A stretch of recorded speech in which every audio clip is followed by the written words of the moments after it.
Can the Deluge do prog rock? Yes. The answer is yes. Freebie. Hey, how's it going, everybody? Welcome to Freebeat, where I post new music-related content every single day, so if that sounds good to you, hit that subscribe button, ring that notification bell. Today's patron shout-out goes to Paul Wilson. Thank you so very much for the support. Let's get started. So a few days ago, I made a video using the MPC, trying to see how it would do at recreating one of my favorite prog rock moments in music history, the drum and bass interplay underneath the guitar solo in Rush's Tom Sawyer. And although it was a pretty frustrating experience working around the time signatures, and I cut out actually a lot of the frustrations just because it was dragging on, we did get there in the end. And I was surprised at how well the MPC one actually picked up the finger drumming in particular.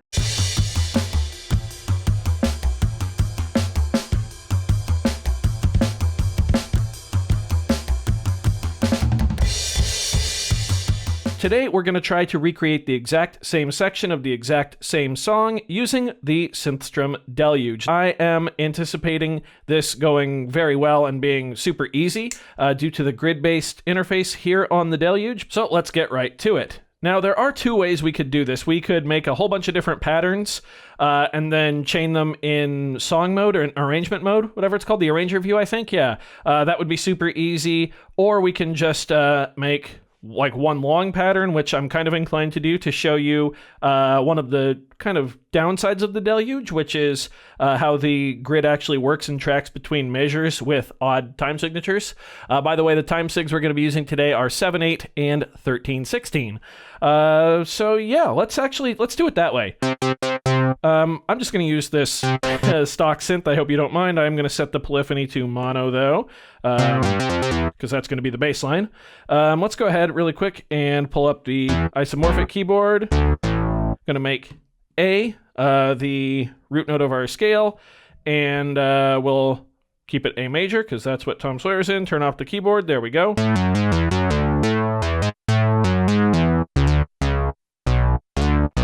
Yeah, good enough. Okay, let's go ahead and set our tempo here, this one, to 80. And yeah, I think we're good to go. So let's go ahead and program this part in.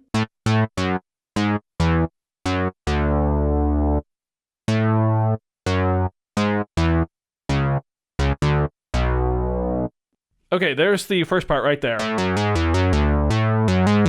Cool. So now if I wanted to, I could hold shift and set this measure to 7/8.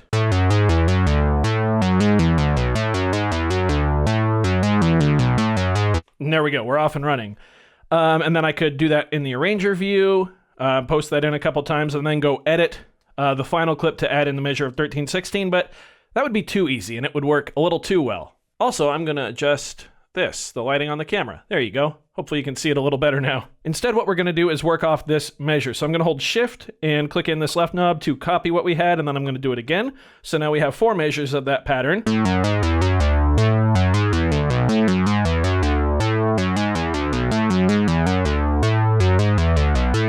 So the last time through, the 4th time through, that's when we need to go in and edit it.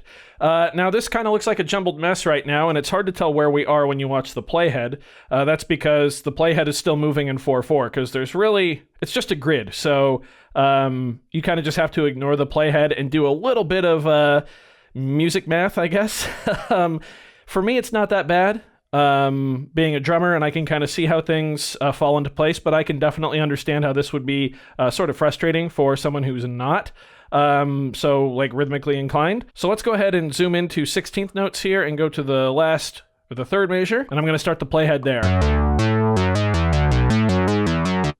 Okay, so we need to go okay, so I'm just going to erase these next notes in measure 4 here. So B. Right there. And then the walk up. Yeah, right? I think that's it. And then we'll bring in the end of the measure right there. Let's take it from here.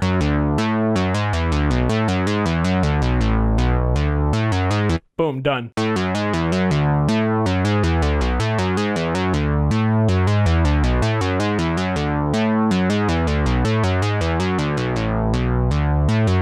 And that, closing that in right there, effectively created our measure of 13/16. Cool. Yeah, let's do some drums. This will be interesting. Sequencing Neil Peart. Last time we finger drummed it, and it actually worked pretty well. We got to find some sounds. I didn't think about this. Kit 10 will be way too aggressive. Let's just use Kit 1.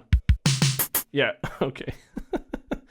So now the thing about setting our tempo at 80 is we're actually going to have to use some 30-second notes to get a couple of the fills in at the end of this. So we will keep that in mind, and I need to remember to zoom into 30-second note view at the end. But for now, there's a big hair on there. For now, let's just get some hi-hats going here.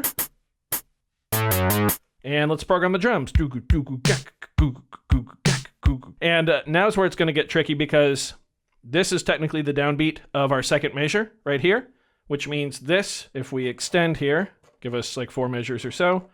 If we extend, this becomes the and of the downbeat, so you do have to be careful with that.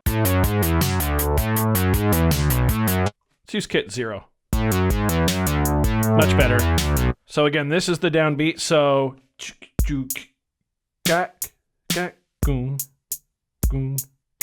there we go. That should be right.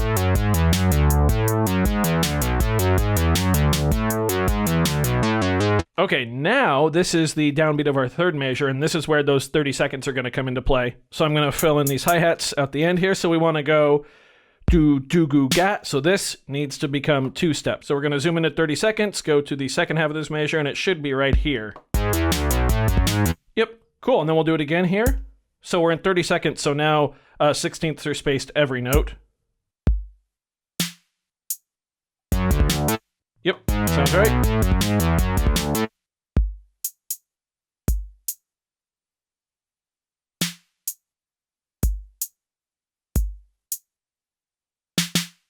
There's our fill, dig it at that, and then cool.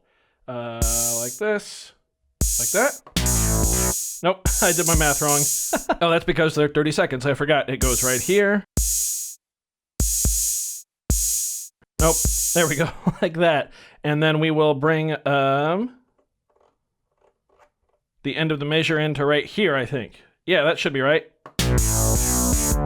Nope, it's not. Right there. There we go.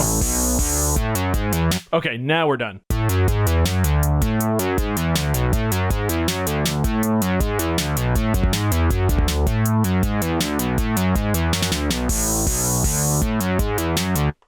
Cool. Nice. Now let's copy the drum clip, and we'll go in and we will make a variation so we can get that drum fill at the end, the one down the toms, in place of these 3 snares. So we still want 2 on the snare, and then are there toms on this kit? Nice. Cool. And erase the snare. Cool. Now we should have the second drum fill as well. Let's go ahead and make sure we turn that clip on. Nice.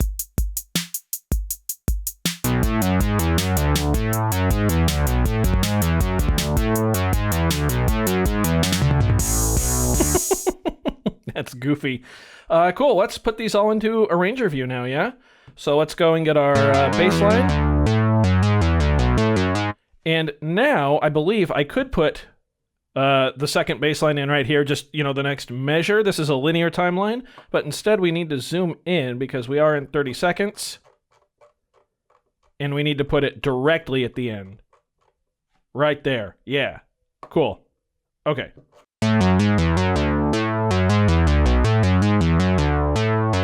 You can see this is all wonky where the playhead is. Nice, that worked perfectly though. Drums right there. And we will zoom in a tad here. And now we're going to hold, that's our first drum clip by the way. Now we're going to hold this down and put our second drum clip in there. Our variation with the drum fill. We should be good. Let's have a listen.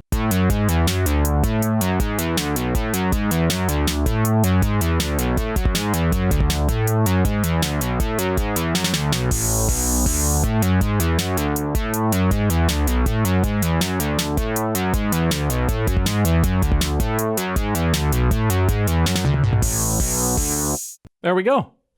Yeah. That was relatively painless again.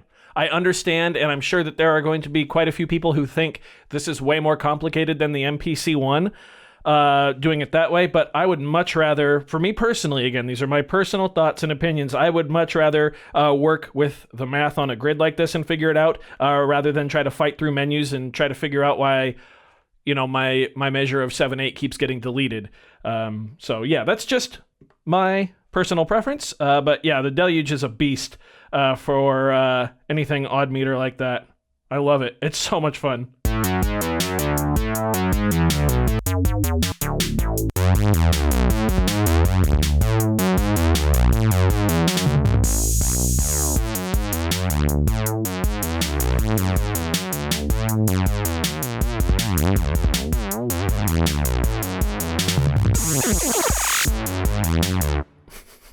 Awesome. So there you go. The Deluge can do prog super easily. You just gotta have a little bit of math on your side, but yeah, things work out pretty well. Synthstrom, if you are watching, I would love the ability to snap the metronome in with whatever you change your measure length to, or maybe like an official change the time sig setting rather than just shortening the bar. So like everything in the sequencer lines up. That would be pretty cool. I mean, it works as is, but you do have to do a little math. So yeah, that would be, I don't know, something to consider for an update. Could be cool. I do hope you found this video informative or at least entertaining. If you did, be sure to leave a like on it. If not, you know where to find the little thumbs down. That's okay too. Doesn't hurt my feelings, just makes me try that much harder next time. Either way, be sure to hit that subscribe button, ring that notification bell. New content every single day. Thank you all so very much for being here. Thanks for watching. We'll see you next time. Bye.